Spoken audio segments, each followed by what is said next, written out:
Olá, bom dia a todos. Aqui Paulo Palhano. Estou falando nessa terça-feira, dia 12 de maio do ano de 2020. E eu quero cumprimentar a todos nessa manhã. Antes de começar a minha fala, eu gostaria de pedir a você a bondade de, depois que assistir esse vídeo, se você puder compartilhar esse vídeo com outras pessoas, no próprio Facebook, nas suas redes sociais, seria muito bacana, se você achar que vale a pena. A outra coisa que eu queria pedir a você é que, se você puder ir até o YouTube, tem um canal meu lá chamado Paulo Palhano, se você puder lá também participar e se inscrever e assistir os vídeos e colocar o like ou dislike, também vai ser muito bacana, tá bom? Bom, eu ia fazer uma entrevista com o Felipe Nobre ontem, mas acabou que teve um problema lá, acho que deve ter um problema técnico, que eu mandei uma mensagem para ele e ele não assistiu. Então, assim que tiver a entrevista com o Felipe Nobre, que mora no Canadá, eu posto para vocês aqui o link para vocês assistirem, tá certo?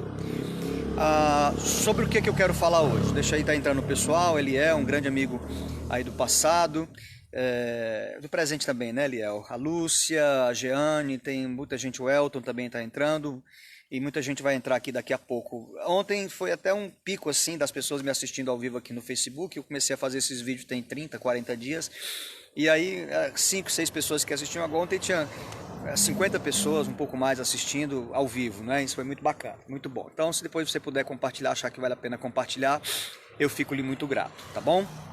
Bom, como eu disse já em outros vídeos, as minhas falas aqui são as minhas falas da minha condição de cidadão brasileiro.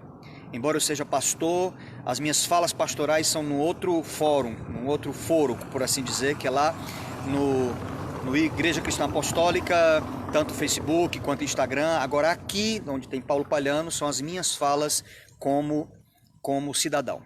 Mas eu vou usar um texto bíblico, uma história, um episódio bíblico rapidamente. Então eu não vou pregar, só queria que você tivesse um pouquinho de atenção, porque eu quero fazer um link, que eu vou falar hoje sobre pessoas fortes e pessoas fracas, ok? Bom, o texto é o seguinte, Jesus estava numa casa falando das boas novas, como ele sempre fazia. A casa estava lotada, porque Jesus sempre atraiu uma multidão. E aí, o que foi que aconteceu? Havia um paralítico que ele não podia andar, e 4 amigos desse paralítico trouxeram o paralítico, e não conseguindo entrar pela porta, porque tinha muita gente, eles foram por algum lugar e subiram e destelharam a casa e desceram com o paralítico no meio da onde estava Jesus falando ali, fazendo a sua pregação. E Jesus falou sobre a fé e curou aquele moço. Mas a grande questão que eu quero tratar nesse momento é a seguinte: uma pessoa enferma, ou doente, na verdade doente, não é? Uma doença que ele tinha, que era a paralisia, precisou de 4 para levá-lo até Jesus. Ou seja, no universo de 100%, 5 pessoas, 80% dessas pessoas tiveram que se desdobrar para satisfazer a necessidade daquele que estava paralítico. Bom, durante muito tempo eu ouvi de que realmente o evangelho veio para os menos favorecidos, essa coisa toda, as pessoas são mais frágeis e tal, enfim. Por outro lado, esse mesmo evangelho, ele nos conta a parábola dos talentos, que foi o próprio Jesus que contou, que a um foi dado 5, um homem deu 5 talentos a uma pessoa, 3 a outra, e 1 a outra. O que tinha 5 multiplicou, o que tinha 3 multiplicou, e o que tinha 1 não multiplicou. E aquele que tinha 1, não é, o menos favorecido, o Senhor, quando veio prestar contas, chamou de servo mau e infiel, e tomou o talento dele e deu para aquele que tinha mais. Muito bem. O que eu quero chamar a sua atenção nessa oportunidade? Olha, você já notou como sempre o que é mais fraco puxa o que é mais forte? Você já notou? Como o que é mais fraco puxa o que é mais forte? Eu vou lhe dar alguns exemplos. Vamos imaginar que você marque uma saída para fazer uma viagem de carro ou de moto, eu gosto de moto, né? Com 10 amigos. 10 carros ou 10 motocicletas. Você marca num determinado horário, num determinado local, e diz: olha, nós vamos nos encontrar 8 horas da manhã em determinado local. 9 pessoas ou 8 pessoas, 8 do grupo chegam naquele horário 10 minutos antes. Mais uma pessoa ou 2 do grupo de 10 manda uma mensagem ou liga dizendo assim: eu estou já chegando. O horário era 8 horas. E aí chega um deles, 8h15. O outro manda mensagem dizendo: eu estou a caminho, mas estou bem pertinho. E ele vem esse outro, e chega 8h30. Todo aquele grupo teve que atrasar a viagem por causa de um ou de dois. Você já notou como numa casa onde uma mãe, por exemplo, tem 3 ou 4 filhos, vamos colocar 4 filhos. 3 desses filhos estudaram, 3 desses filhos deram certo na vida. Em que sentido? Estudaram, trabalharam como qualquer cidadão, formaram suas famílias, mas um resolveu se enveredar pelo caminho das drogas. Você já notou como toda a família acaba se tornando, digamos assim, acaba se tornando dependente nas suas atitudes daquele que é o usuário de droga? Você já notou como a mãe, né, desse rapaz, dos 4 irmãos, aí um virou usuário de droga, os 3 deram certo, ela empenha todo o esforço dela naquele que é usuário de droga e ela talvez cuide mais dele do que dos outros 3? E os outros 3 que fizeram sua parte, que estudaram, que pagaram preço para ter sua vida, suas finanças equilibradas, suas famílias, muitas vezes tem que tirar do bolso para sustentar aquele usuário de droga? Enfim, você já notou, por exemplo, que num casal, se num casal tem um que é financeiramente organizado, aquela pessoa que é absolutamente organizada nas finanças, um dos cônjuges, mas o outro é desorganizado. Você já notou como o desorganizado, ele é capaz de afundar aquela família por causa da sua fraqueza com as finanças? Você já notou? Então, eu tenho uma teoria de que, lamentavelmente, o mais fraco puxa o mais forte, e o mais forte, por ser mais forte, acaba se resignando, acaba recuando em função do mais fraco, e isso tem enfraquecido a sociedade. E o que é que isso tem a ver com o tal do coronavírus? Nós temos 2 times, em 2 lados do campo. De um lado, nós temos a turma que diz, vamos ficar em casa porque nós estamos com medo de morrer.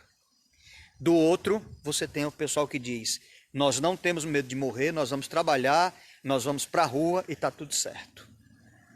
Quem é que está ganhando a batalha? Os que têm medo de morrer. Na verdade, os fortes, quer dizer que os que estão em casa são os mais fracos? Sim. Porque esses acreditam em todas as mentiras dos governadores, dos prefeitos, que tudo que eles falam é mentira. Camilo Santana, Roberto Cláudio daqui do Ceará, de Fortaleza, não é? Dória, Witzel, são grandes mentirosos. E os fracos acreditam nessas mentiras. E aí a pessoa tem medo de morrer. Eu não estou falando do grupo de risco, note bem. O grupo de risco são as pessoas idosas, as pessoas que já têm doenças pré-existentes. Essas pessoas têm que sim serem guardadas, isoladas e ficarem bem. Mas eu estou falando das pessoas saudáveis. São pessoas saudáveis, como eu, mas que estão com medo.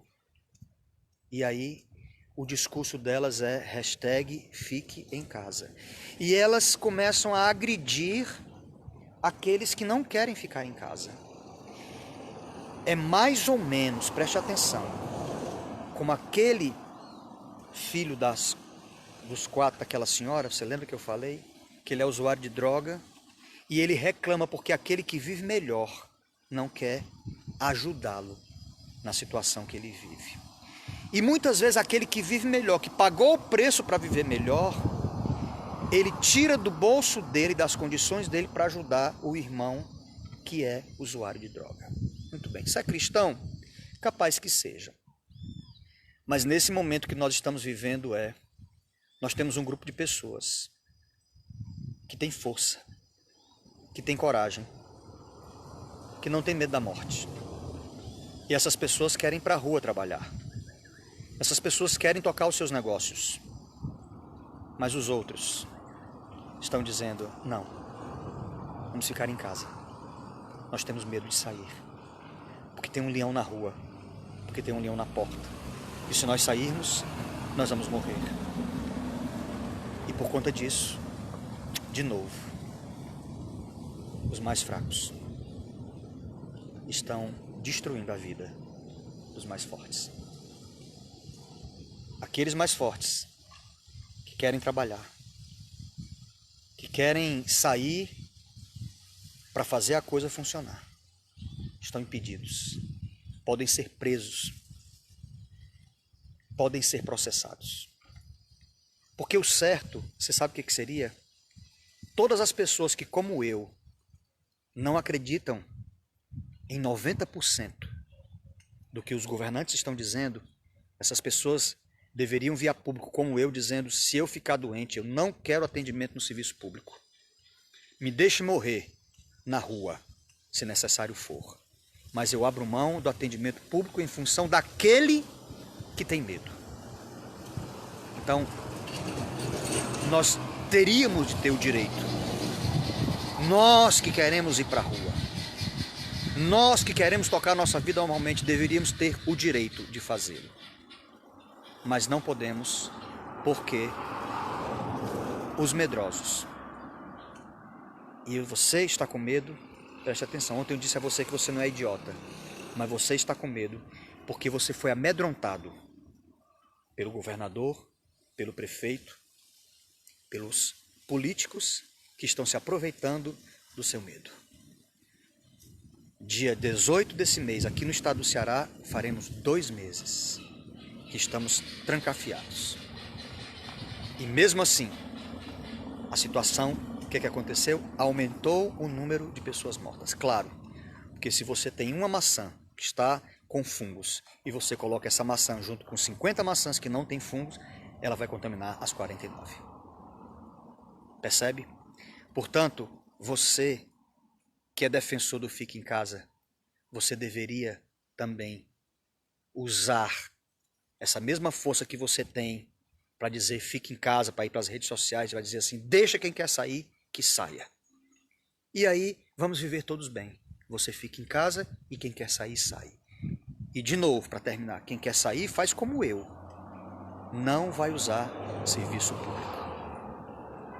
Ok? Eu não quero e não vou usar. Fica aqui a minha fala. Se eu ficar doente de coronavírus, pode me deixar morrer à míngua. Mas a verdade, amigo, é que eu não vou morrer. Não é um vírus que vai me matar. Tá certo? Portanto, não deixe que o fraco puxe para baixo. Vamos puxar para cima, todos nós. Vamos nos fortalecer, todos nós.